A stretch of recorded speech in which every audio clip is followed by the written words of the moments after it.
Hello, and welcome to Change the Face of Yoga, teaching toddlers through golden oldies. I'm very excited to be talking to lots of yoga teachers who will explain their passion for teaching yoga to students with different ages, physical fitness levels, wellness levels, and different goals. They will explain the benefits of yoga for these students and will be including teacher tips and pose modifications. I am Stephanie Cunningham of Yoga Lightness, and I've been teaching over 50s for 10 years. So this area is my passion and the passion of many other yoga teachers that you will be listening to in this series. Thank you so much for listening, and let's get started.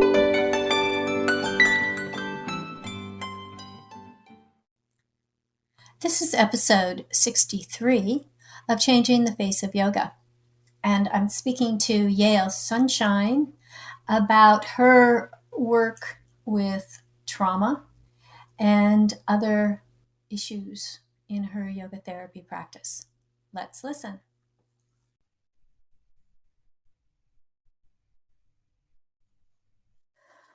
Hi, this is Stephanie Cunningham with Changing the Face of Yoga, and I have a great guest today. Her name is Yael Sunshine. Is that a lovely name? Yael is in New York in the USA, and she's a yoga therapist and teacher that specializes in working with trauma and stress. She is also very good in fine arts, dance, movement therapy, core energetics, and special education. And she draws on all of these really varied practices to tailor unique practices for her clients and helping them find comfort in their bodies and a greater sense of openness, empathy, and aliveness. She partners with a psychologist, Dr. Gitlin, in embodied resilience technique, an insight-oriented and body-focused approach to healing and emotional health. And we'll certainly talk about that a little bit more. It combines the wisdom of yoga with the principles of IFS therapy. And she's also piloted the Yoga for Breast Cancer program in Nyack Hospital. She's done yoga for recovery classes for people who have trauma and addiction issues. Welcome, Yael. I'm very glad to have you on the podcast. And is there anything else you'd like to add to that introduction?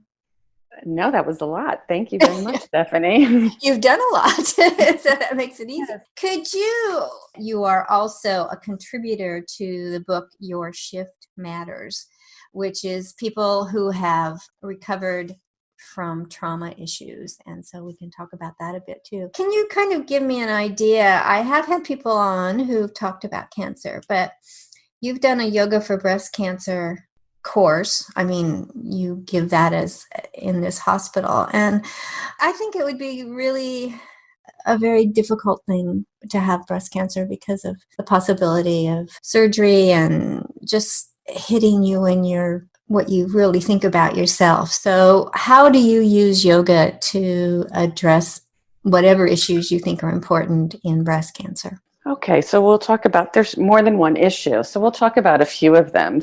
Physically, obviously, there's going to be different stages that people are in recovery from breast cancer. So some people who are coming to class are having chemo or radiation, and they're having effects of that. Some people have had surgery, and there's the effects of compromised movement. The chemo and the radiation, it's really compromised energy and the side effects of chemo.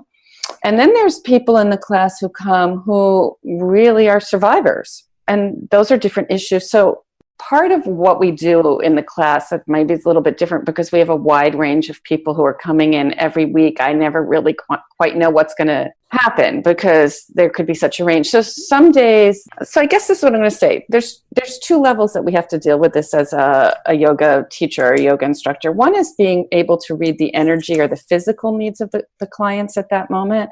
And another is to be able to read their emotional needs. To me, there's always an underlying issue in cancer with everyone is there's tremendous fear because people are facing their mortality. Besides the fear of real desire for authenticity and integrity in their lives. What it is like people are thinking, are things I'm doing in my life worthwhile? Is this what I really want? Is this what the vision? What's the nature of my relationships? How are my intimate relationships showing up? How am I showing up at work? Like that all becomes very different when you're facing your mortality and there's that fear. So a lot of what we deal with in the class, besides the physical practice, is we deal with those issues through the Dharma talks. And I really like to present an idea from yoga teachings. And then we kind of have an open discussion before we start the physical practice. And then we'll tie the physical practice into those ideas from the Dharma talk. That's one of the things. And then obviously the physical body. So every week, because it's different, some weeks only survivors come in who are in really great health and we can do a much more vigorous practice. And sometimes people are coming in who can barely stand. They're just really weak. And then we might do more of a restorative practice. So I never quite know what's going to happen. It's always a little like, oh, okay, let's just go with what's happening. Like who's in the room and what are their needs? And I think my job as a yoga therapist is to be able to read their needs and be able to draw on the tools I have to accommodate those needs. I was reading your blog and you said that people should be developing, this was, I believe, in relation to recovery of lots of things, I guess, developing a healthy relationship with fear. That's a very interesting clause, shall we say. What did you mean by that? So I think that we all have a lot of fear. And I think that fear, I don't only think it, I know this in my own life. Fear can either run you or you can have a dialogue with your fear. Sometimes what happens is we feel fear and then we just shut down and we kind of do our automatic whatever that it is that we do to put off the actual experiencing the fear, right? So something else comes in because we just don't want to go there. But if we can kind of stop and go, oh, what's happening right now? Oh, there's a fear. What's the fear? Sometimes it's about just sitting in the fear and not trying to squash it down, but allow it to be there. Because the funny thing about most emotions is if we allow ourselves to feel them, they usually pass really quickly. And if we don't allow them to be expressed, they can stay there a really long time. We can also just kind of have this mindfulness dialogue with ourselves about, well, what's the fear? What's it about? Is it true? Is there another way for me to get through this? It's like having a dialogue with the self. And I think the other way to have a healthy relationship with fear is, I do think movement often helps us move through fear and yoga, whether that be pranayama that helps us to regulate, or movements that sometimes the best way to get rid of fear is actually really go into it and really express it, like shake it out. And from that shaking out and that kind of intense kind of movement, sometimes people will start to feel calm because there's been a release. I've talked to some other people that are dealing with people who have trauma.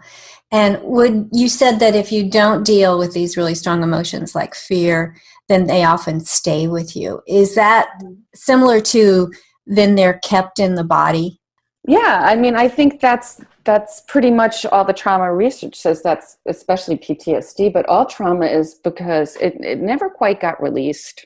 Something happens in the body on a cellular level and our psyche and it remembers that thing, and then we're right there. So you keep reliving it.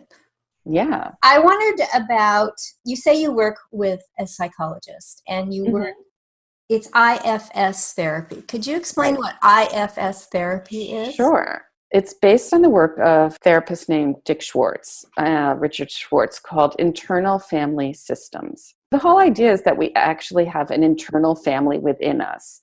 Instead of saying that you're just you, we would say that we have parts. We have a multiplicity of selves. We can have a self that sabotages ourselves, and we can have a part that's very highly accomplished, and we can have a part that's nurturing, and we can have a part that's wild in one's adventure, and we can have a part that can be shy, right? So we all know this is aspects of ourselves. Dick Schwartz came up with a very beautiful way to access those parts that hijack us. He has the theory in internal family systems is that there's really three aspects that we want to look at. So the first is the whole foundation is that we have a self, a higher self that witnesses things. And that self has very positive qualities like courage, compassion, creativity, curiosity. So these like really positive aspects is that kind of self. So we all know the part of ourself, like, like you ever say something and then another part of you goes, why did you just say that? We could call that higher self, right? In yoga, we would call that the Atman. And most spiritual traditions talk about that self, or even in Buddhism, sometimes they call it the no self. It's where you're part of something, a much bigger kind of consciousness. Dick Schwartz says that's the place we want to start getting really fluent in visiting, because that's the part that can sustain change. And that's the part we want to start learning how to dialogue with more.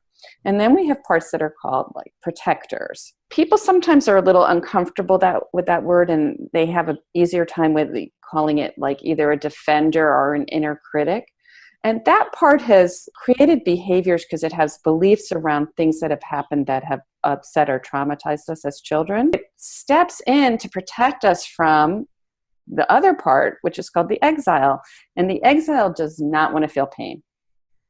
It will do anything not to feel the depth of the pain that it thinks it will feel, or that it does feel. In order to avoid it, the protectors step in. And the protectors are all those parts of ourselves that sometimes they function really well and they, help us achieve things. And other times they really hijack us. IFS is based on, it's a guided visualization that helps us really very easily access those protectors or defenders and start to see their origin and start to see the mistaken beliefs they have about ourselves and the world because of how they're protecting us. That sounds fascinating. When you were talking, I could pick up all of my my families in there too, because I know what you were talking about. So you're using that as your theory, shall we say, your basis for you and the psychologist. And so then you're using the yoga part of it would be the guided visualization, or are there other parts to yoga that you're... No, it's actually more the movement. So basically what we usually do is we help people learn first ground in self and really start to feel present in that witness. And then we move into the guided visualization, which is based all on IFS process. And from that, we move into the body sensations and emotions that came up during the meditation. And we let people find release from those places because, like we said before, those emotions get stuck in the body. When you start letting people drop down into the body and start to move those energies through the body, it's an even deeper release than just doing the straight IFS.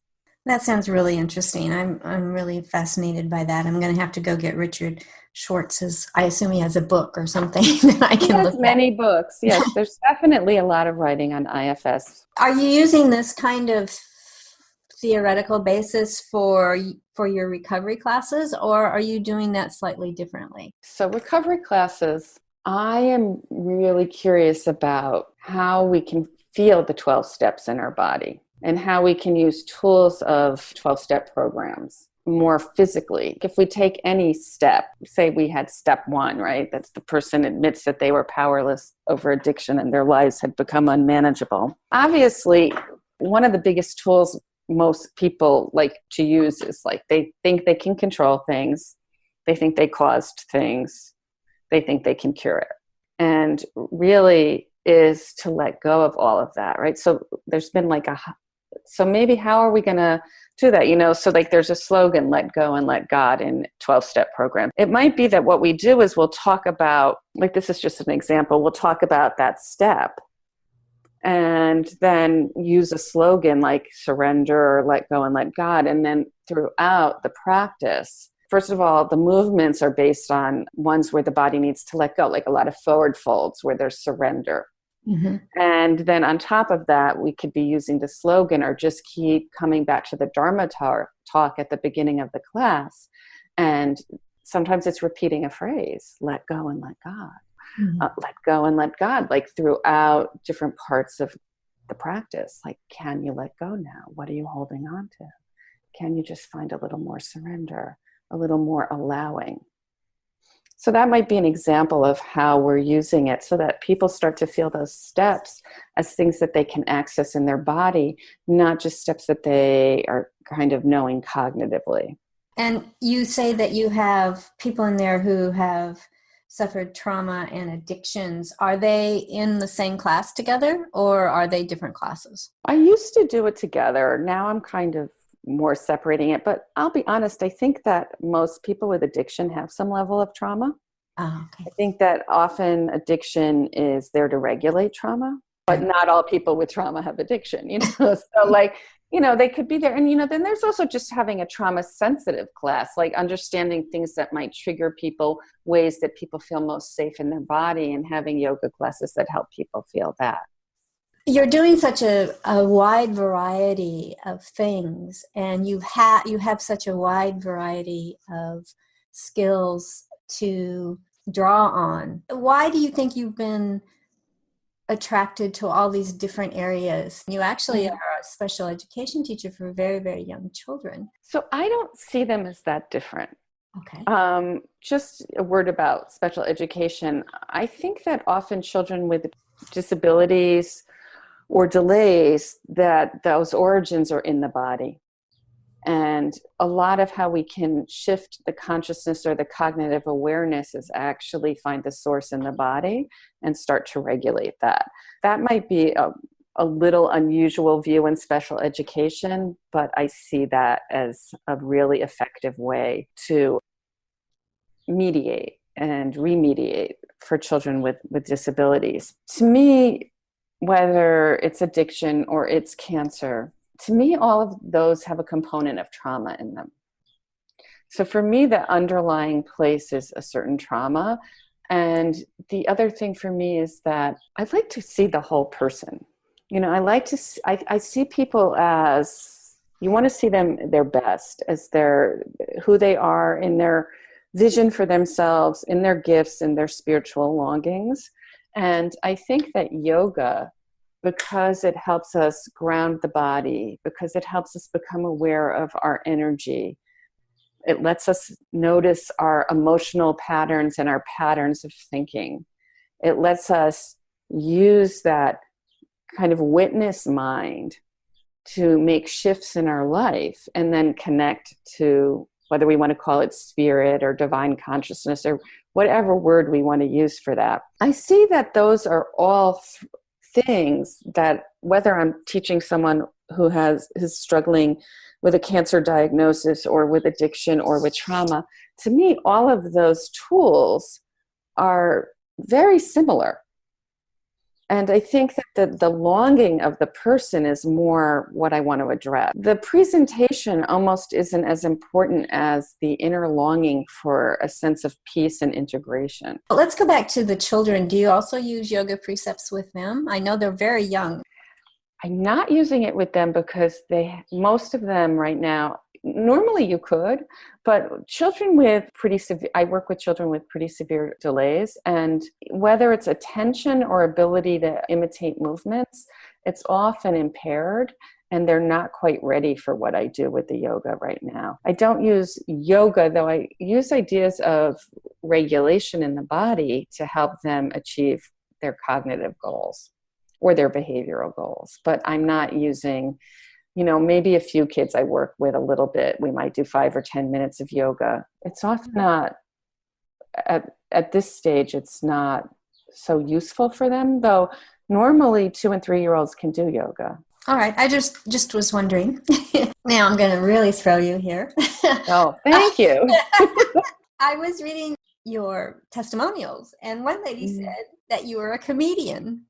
Is that true, or she would just think you're funny? I don't know. Oh, I am not a comedian, but I have a good sense of humor and I like to laugh. So I think that she was saying that because, you know, also I think sometimes we could be in yoga class and we're like very serious. Oh, yes. And we take ourselves way too seriously in the yoga class, and I have to look this way. And like, sometimes like we have to make fun of ourselves. And sometimes we have to, or like at least be able to laugh at ourselves and our human foibles. And I think that because sometimes in the middle of the yoga class I could say something like that, She said that. I see. Okay. I thought maybe you were doing stand-up comedy or something. I was fascinated. No. That would be a little too much, right? Let's talk about, you've contributed to a book about recovering and being successful after trauma. Could you talk a little bit about that so people who are interested might be able to access that? So do you want me to say the name of the book or talk a little bit about what it's? Okay, so it's called Your Shift Matters. It's a series of books that are compiled by Dana Zarcone, who's a therapist and a core energetics practitioner. They're usually about how something traumatic in the life caused transformation. I have some family members who've struggled with addiction, and I've been a very grateful member of Al-Anon, which is a 12-step program for family members of people who struggle with addiction. And so my story in the book was really about when I first got a sponsor and really started to understand what the 12 steps were. It was kind of a moment of a lot of breakdown. So it was sometimes, in order to survive things, we have to hold a lot in and just keep going on. And then when there's finally a moment where we no longer have to hold it together, we really fall apart. My chapter in the book was about that moment, which was the surrender in the 12 steps. And at the same time, I had a really severe kidney stone episode. Oh. So it was kind of all in the same day where I finally kind of had this breakdown with my sponsor where I literally couldn't go to work. So much was up that I just had to stay home sobbing. And by the end of the night, I was in the hospital with a really severe kidney stone attack, which if you've ever had them or anyone has had them, as a woman who's had 4 natural childbirths, I will say it is more painful than that, because childbirth is pain with purpose. Yes. And you can also regulate it, because there is a space most of the time between a contraction where you can kind of get a little grip on yourself. Yep. And a kidney stone is not like that. It is relentless pain and nausea. So it was my whole story was about that. And then what came at the end of that was many acts of grace from other people and in my life, which let me know that I was being taken care of. If you would like to contact Yael, we have some contact details for you. So the social media links, there's www.yaelsunshine.com, and that's YAEL Sunshine. Then we have www.embodiedresilienceTechnique.com. And on Facebook, it is Sundari Wellness. And the Instagram name is Yael Sundari. So you can contact Yael on any of those if you'd like to find out a little bit more about what she's doing. I want to thank you, Yael. You're just really an incredible person, I think, and doing so much for people and having a creative way of looking at yoga. And I want to thank you so much for coming on and talking about the amazing variety of things that you do, even though you feel that there are some underlying similarities between them. Thank you so much. Oh, thank you so much. It's really been a pleasure and an honor to be your guest. And thank you once again.